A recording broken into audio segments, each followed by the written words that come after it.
Okay, yeah, as Brian said, so we've talked about all this great tech about getting it all into the wire perfectly and spending all that time. And then what happens in the last 3 feet when it actually makes it to the consumer's ears? There's so many variables in that department. And who's covering that? Who's making sure that the content, like the content creators like myself, are, making worried about, the people are hearing what they should be hearing, and the guy streaming it, that it's all right, and who's thinking about that stuff. So we've got 3 experts here to talk about. I'll let you guys introduce yourselves. Hi, I'm coming through. Here we go. Hi, I'm Mark Thomas. I work at Dolby Labs in San Francisco. My background is largely in the capture, coding, and delivery of spatial audio, both for consumer and for professional.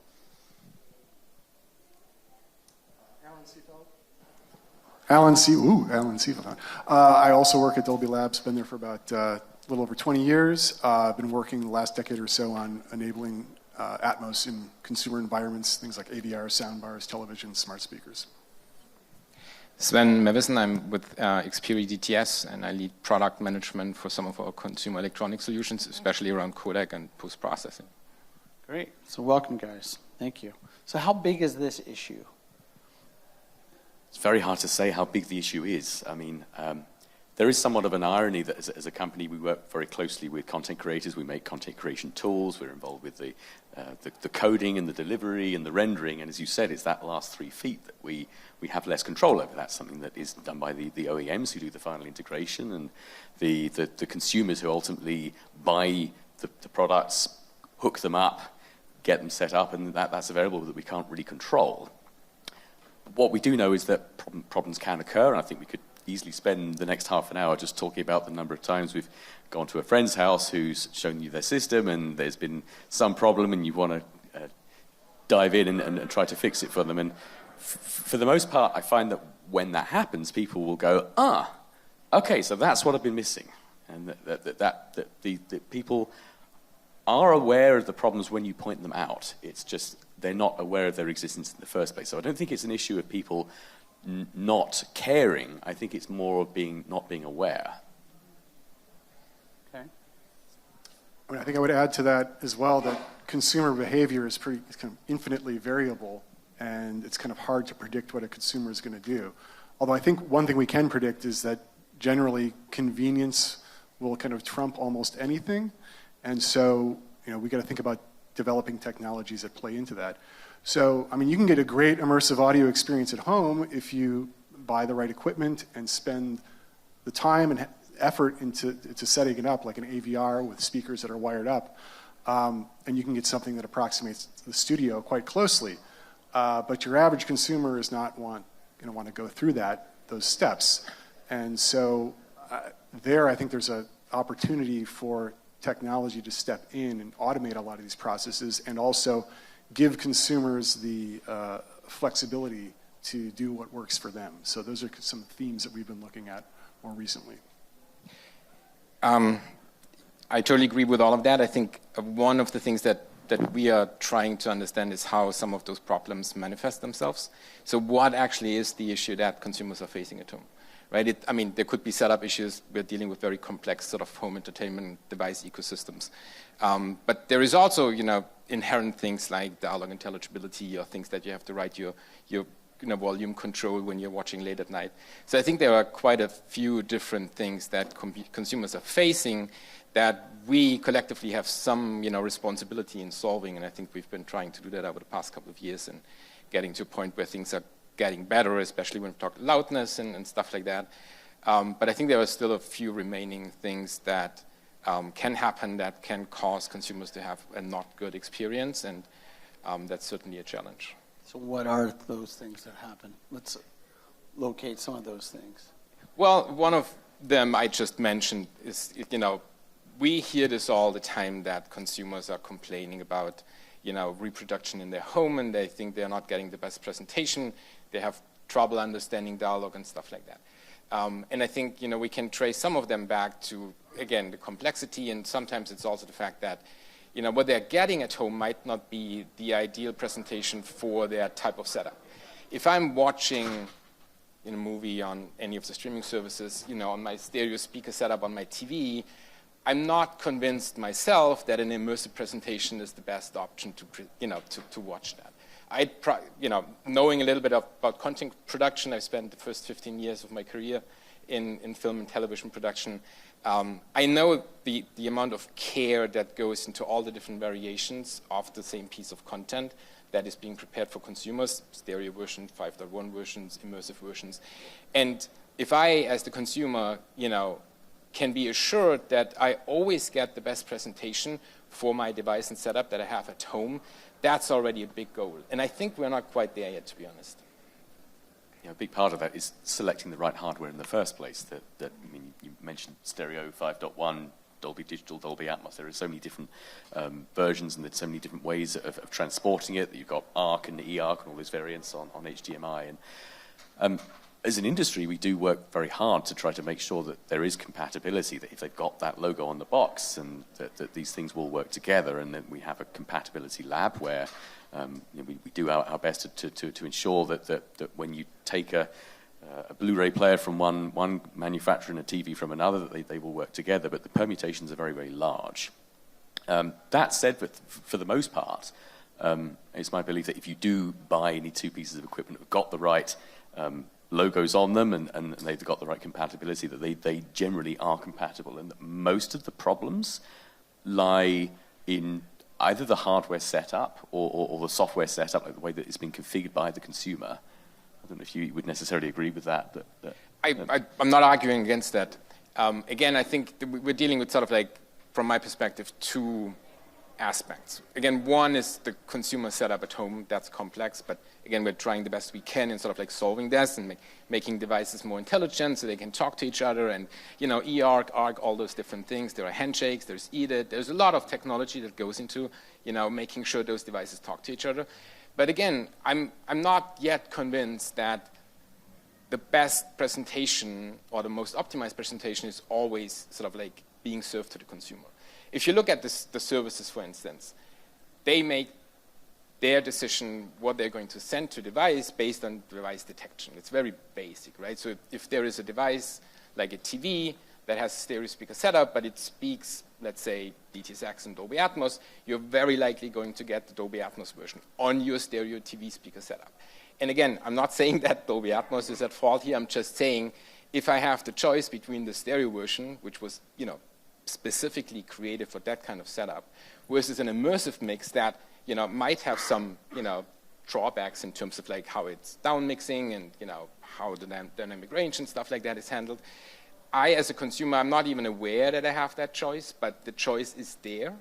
And I think we need to do a better job in advocating for that, especially creative community needs to advocate for that, the best presentation, most optimized presentation for those different use cases is being served to the customer.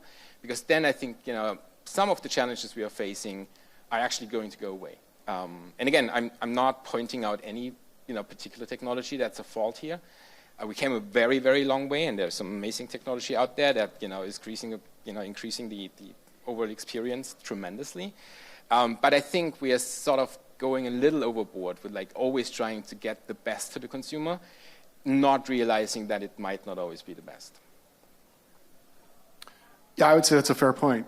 Trying to deliver those immersive mixes over less capable playback devices is a real challenge. Yeah. But I will say too that I think the technology to do so has come a long way. Absolutely. And there's lots of things to consider, and also like as you're developing those technologies, kind of different priorities. On a TV playing back immersive, you're not going to get pinpoint spatial precision, and you probably want to weight the overall timbre and like dialogue intelligibility over that spatialization. So I think some of those trade-offs can be made in intelligent ways, but it's definitely challenging when you're developing those technologies. Yeah.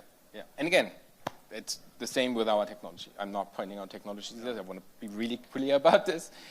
It's just general sentiment that we're getting when we go out and talk to consumers, and it's one of the biggest issues.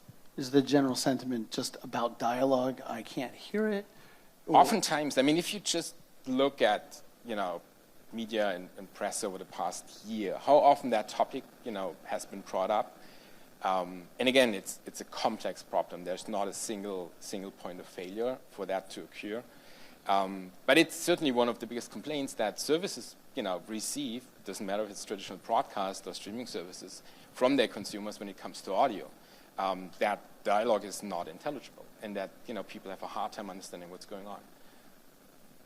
Yeah, I think that's a two-part problem. Oftentimes, it can be the source mix. It's just mixed in a way that the dialogue is on the edge of intelligibility, and then you compound that, where if you're not down-mixing things intelligently, then it could potentially get worse. But, again, to the point of developing those technologies, if you can build technologies that are aware of those issues and can compensate for them. But it's a challenge.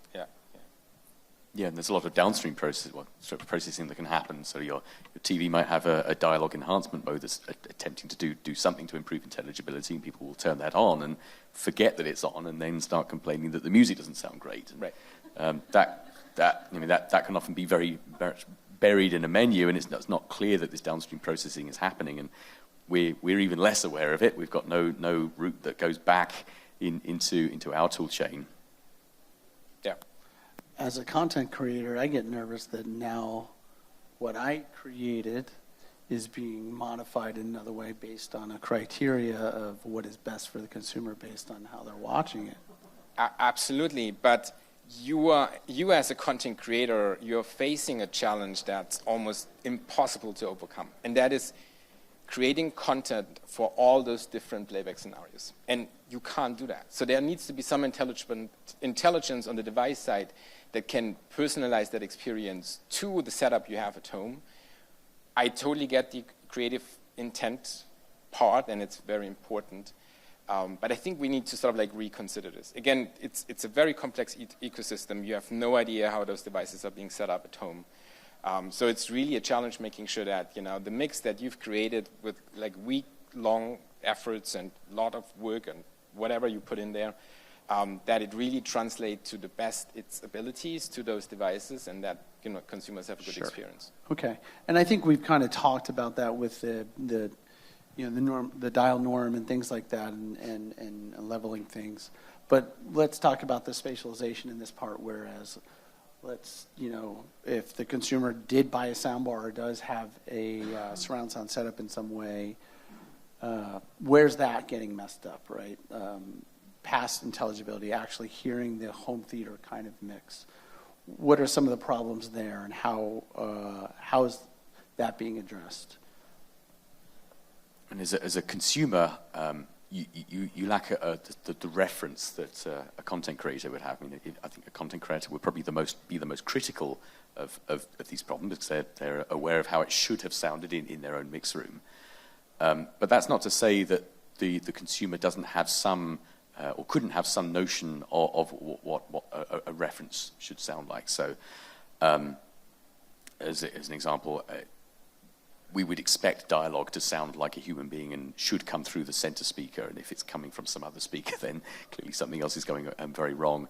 And the more that you listen to these spatial mixes, the more you're able to kind of develop this internal reference of, the left and right should be somewhat balanced, and what's going on in the surrounds shouldn't be blaring out at me in a way that doesn't appear to gel. And that even though you've never heard the original piece of content, the more of this spatial content that you hear, I think the more trained people's ears can become. And I think the issue is that a lot of people just haven't heard how good their systems can sound if they're set up properly. Well, just to add on to that, in terms of spatial audio, Dolby's been doing surround sound for decades, and we've constantly faced the problem of getting consumers to place loudspeakers around them in the right locations. We've had 5.1, supposed to be left, right, center, left surround, right surround in fairly particular locations. We went up to 7.1. There's Atmos, which has a lot more variation, 7.1.4 speakers on the ceiling. So those expectations, keep getting higher and higher. And it's been challenging to get consumers to do that properly. And I think that's why a lot of consumers have gravitated towards simpler setups like soundbars. We all know soundbar sales have far exceeded that of AVRs for quite some time. And so I personally have spent a lot of time working on technologies to try to make soundbars sound good, single box up in the front of the room, and there are lots of interesting things you can do there. Drivers pointing in different directions, signal processing, and we've worked really hard to try to make that as true to the original creator's intent. And I think we've been reasonably successful, but it's still not the same as going back to that original system with speakers all around you. So that's kind of the gold standard, and so that has been just an ongoing problem.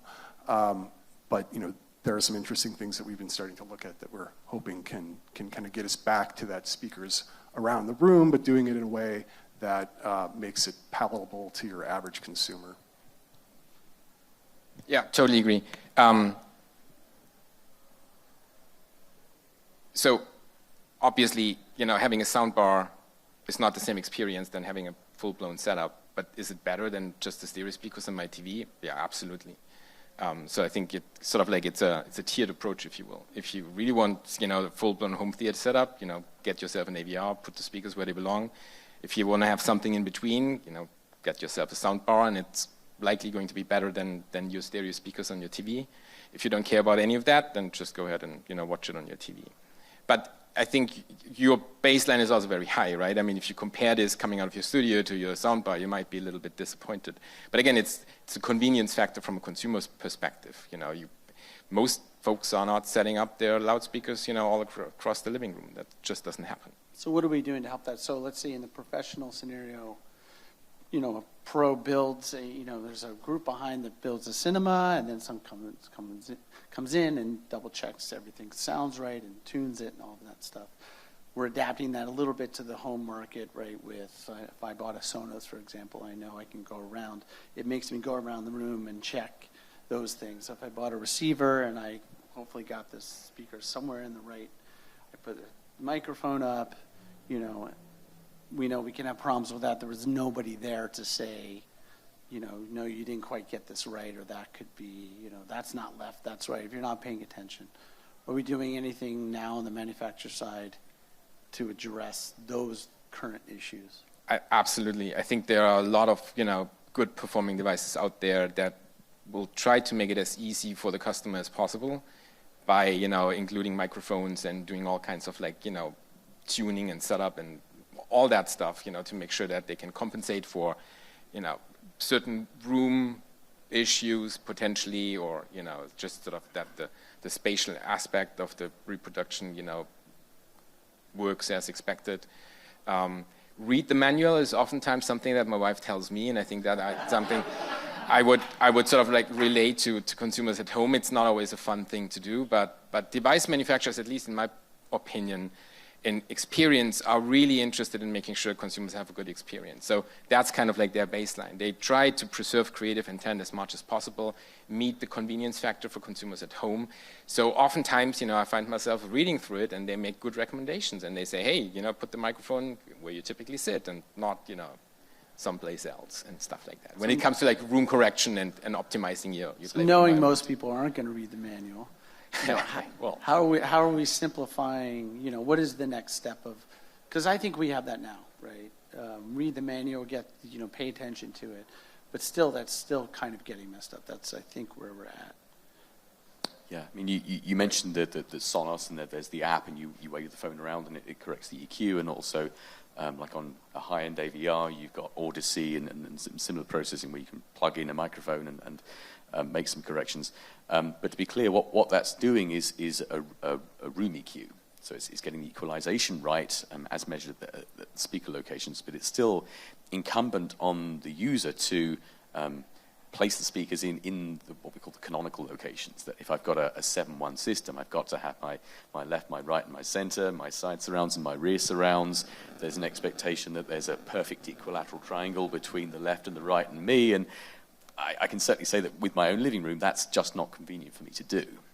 That there's a door in the way that I can't place a right speaker, and there are surfaces around the room that I can put things on, and they're usually located somewhere close to an electrical outlet, not where within the range of angles that my manual tells me for them to be. Now, I don't want to turn this too much into a plug, but one thing that we've been working on recently is a new technology called Dolby Atmos Flex Connect. There are some TV OEMs who should be shipping this year that we demonstrated with at CES. And the idea here is where the consumer is no longer constrained to placing speakers in those canonical locations, that you place the speakers within reason wherever you want and somewhat distribute them around you. And in the first implementation is one where there's a microphone array on the TV, and the TV determines the locations of those speakers. And from that point on, you apply a technique called flexible rendering, which is modifying the soundstage in such a way that presents the user with the closest approximation to what they would have heard. I don't know if, Alan, you want to add to that? That's more your domain. Yeah, well, I mean, it's interesting to consider once you have a system where users can place loudspeakers anywhere, you've really removed a constraint. And you can also think about that system being scalable, where you can add more speakers over time. I think it's also natural to think about being able to mix and match different types of devices too. I mean, think about what's available right now, let's say in terms of smart speakers. You've got an Apple HomePod, which is really capable. You've got the Mini that's not so capable. Amazon has the same thing with the Echo Studio and the Dot. And, you know, so imagine having a set of those devices. You can put them wherever you want, but then you can add on top of that this notion of a device, you know, advertising its capabilities. And once the system knows what the devices are capable of, you can think about optimizing across those varying capabilities. So you have a much more flexible, scalable system. You know, you might buy one very capable device and then have a handful of much less capable devices working with it. But you want to have the system designed so that it's not, you know, constrained to that least capable device. You can kind of use this information intelligently to balance the audio across them, and actually do that dynamically as a function of the signal content and the, you know, the volume that you're playing at. So there's all sorts of really interesting things that you can do with the technology. I mean, these devices are very capable these days. Soundbars, smart speakers all have quite significant computational capabilities, and the algorithms can now be quite sophisticated to kind of do this dynamic balancing of content across them and really kind of unlock great immersive audio in a way that places very few constraints on the consumer. Yep, got nothing to add, to be honest. All makes sense. Is this tech based on object-based audio, or can this happen with channel-based audio? What else has to happen as part of that on the, you know, further on up the stream? From my standpoint, it can deal with either object or channel-based. The way I like to think about it is that I just view everything as objects. If it's a channel, it's an object with a fixed location in space that's meant to be in a particular location. You know, you think about a 5-1 signal. There's a canonical layout of loudspeakers, plus or minus 30 degrees, so you can treat those as objects and try to render those channels at their canonical locations given whatever system you have. And obviously, with object-based content, they're objects to begin with, and you try to render them in their desired spatial location. Great. Brian has a question, okay. So talking about consumers and making choices, what do we know about, like, consumers? Do they tend to say, oh, I should have got that speaker device, or do they tend to just go, ooh, pretty TV, and then just kind of forget about the audio, or what do we... So 60% of those consumers say pretty TV and forget about the audio because they listen to the TV speakers, and if you look at those TVs from the side, there's barely any room for anything other than, you know, the panel and a little bit of processing, certainly not for good sounding speakers. So yes, that's certainly one of the challenges, and then, you know, you add on top of that some folks invest in soundbars and they go out and buy the cheap ones, and they're not much better than the TV speakers really. So it's tricky, but obviously my preference is always to keep it simple, rather investing in, you know, a full immersive setup, and I'm aware what I'm saying here. Rather than investing in a full immersive setup, start with like 2 speakers, right? HomePods sound great. You can pair them as a stereo pair, hook them up to your, you know, TV. That's a good starting point. If you want more, you can add more. But, you know, again, keep it simple and make sure that you have set up that sort of like fulfills your needs and your desires of how you want to consume content, and that for me is a good starting point. Instead of going out and buying a cheap soundbar that claims to do, you know, the magic, you know, sounds come from everywhere and it just sounds amazing. So that's my advice. Anyway. The numbers indicate that when people buy a soundbar, it's usually as a bundle purchase when they buy their TV, and that the likelihood that they're going to buy a new soundbar or some new sound accessory for their TV mid-TV cycle is very, very low. So it might be another 10 years until you buy your next soundbar or your next audio upgrade when you buy your next TV. Yep. Now, it would be nice to be able to break from that, and I think the change in consumer behavior with smart speakers is an interesting one, that people now seem to be more willing to have speakers all around their homes in a way that they probably weren't when we were first introducing surround for the home. So I'm hoping that change in consumer behavior and the acceptance that I want to have speakers all around the house, and that I will build them up over time, that we can build upon that and use those speakers to participate in your TV playback, as well as within the ecosystems that the smart speaker manufacturers use today. Yeah, it seems to me the more we can make sure consumers get the experience we're promising them in retail location, the more sold they'll be and the more they'll get, right? And then more the demand will be actually for that content as well, right? So it's almost behooves us to make sure it gets all the way there and not just stops, you know, at the decode, basically. I sort of coming down to the last couple of minutes. Does anybody have any questions maybe we can bring up? Great. Start here. Brian, do you? Oh, yes, we're done. Do you see a bump now that by convenience we're using Netflix, we're using Amazon, and they're putting on first-rate movies that are marketed as better sounding, better? Does that improve putting more sound bars in the home or bundling the package together with the service or because of the service? I'm research. I wish I knew the answer to that. I think generally speaking, the fact that obviously Dolby Atmos is a big deal and it's fantastic technology and it promises a better experience certainly is something that people pick up on. This similar with HDR10 and Dolby Vision for sure. And the fact that content is, you know, more broadly available on those services, I mean, clearly makes a difference. Absolutely. Yeah. I mean, that's, I think, a general statement that I can make, even though I'm not with that company. That said, I don't know the numbers off the top of my head, but the vast majority of content streamed is being consumed mobile, and a lot of that mobile is not even over headphones. It's over the speakers built into the phone. And as was said earlier, that it's about convenience trumping quality. But I think somebody who's listening on their phone will accept that that is how a phone sounds. If their TV or soundbar were to start sounding like that phone, that maybe they would start sitting up saying, there's something wrong with that. For long-form content, it still is the TV. But for short-form, that's absolutely wrong. Yeah. Watching Oppenheimer on that, I want the best. Yeah. I don't want to go to the movies, but I want that experience. Yeah. Well, put on headphones. I mean, that's drastically better already. Yeah, my wife might have something to say. Yeah, well. Noel? I have a couple of things. I think it's important to remind ourselves that as we advance in technology, I mean, most of people don't really care, I think.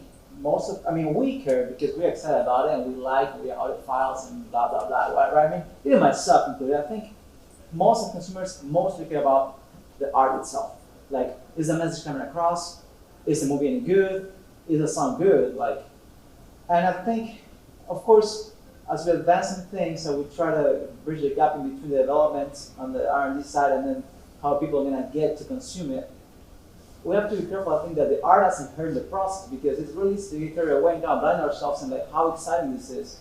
But then if we're not accompanying the intent of what was created to really come across, and it's like we kind of like putting kind of roadblocks in the way of the content. And then ultimately, I think consumers mostly care about is the content good, is the art any good? I mean, those that think about art, but even do they like what they're hearing? And I think most people are like watching the iPads on their bed after, work. But we have to be aware that we care, but that doesn't mean that most of people, we have a niche audience of people that we really care. Well, I think that's our job, is to show people and that they're missing something by just focusing on the content and realizing that they're. I think the technology is in service of the art. Yeah, that's 100%. kind of that. I mean, that's our viewpoint. It's like we are trying to recreate this awesome experience that these content creators have created. In the past, it has put a lot of hurdles in front of the consumers to do that, and we're basically trying to eliminate those. It requires technology, but hopefully to the consumer it's invisible. I don't think there's any conflict between what we talked about for the past 30 minutes and your statement, because again, it is about the creative intent and preserving creative intent. We are dealing with complex ecosystems and complex ways of distributing content, and that's why this is not always straightforward. But that's the ultimate goal, right? That this is as close to the creative intent and filmmakers' intent as possible. And I'm pretty sure that's why they developed their technology, and it's certainly true for why we develop technology. I'm not in a position, I'm adding to that. I'm just saying, as I think, because sometimes we don't talk about this, and I think it's important to remind ourselves that we are going to be the ones that care the most, always. Like, other people, they don't really know what they're That's the truth of it. Yeah, but again, it's a business thing, right? It boils down to how do we, and when we talk about it just being about getting the message through of whatever the piece is, meaning the dialogue being the crowning achievement, well, we might as well go back to mono if that's all that really matters, but we're trying to.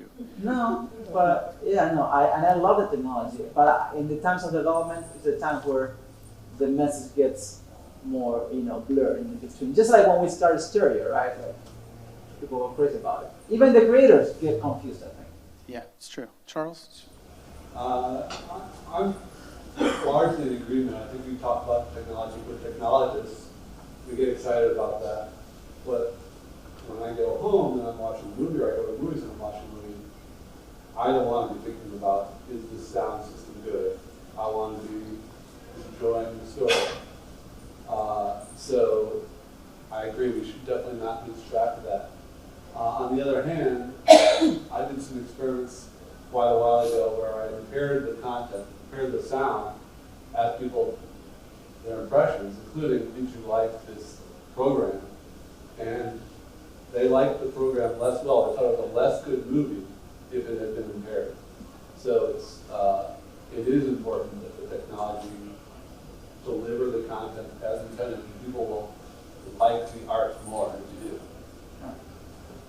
Yeah, there have been other studies that show that if you impair the video and impair the audio, that people's perceived quality is much more heavily governed by the audio, that you can get away with making the video look really bad, but make the video. I know where I am. I said what I said. Sound is more than 50% of the experience. Anybody else? We're officially out of time, but if anybody else has something they want to bring up. Just a quick comment. I think you guys are on the right track with the self-adjusting, the term is used, new technology that we launched at CES, but having been interested in audio for many, many years, the general sense is that the average person has no idea that they're setting it up. They'll leave the screen in torch mode as it's set up in the store, just blindingly right. They don't know to go in and change it. Maybe some do, but I think with audio, the war stories are unbelievable, like people thinking that the surround speaker should be put in bedroom.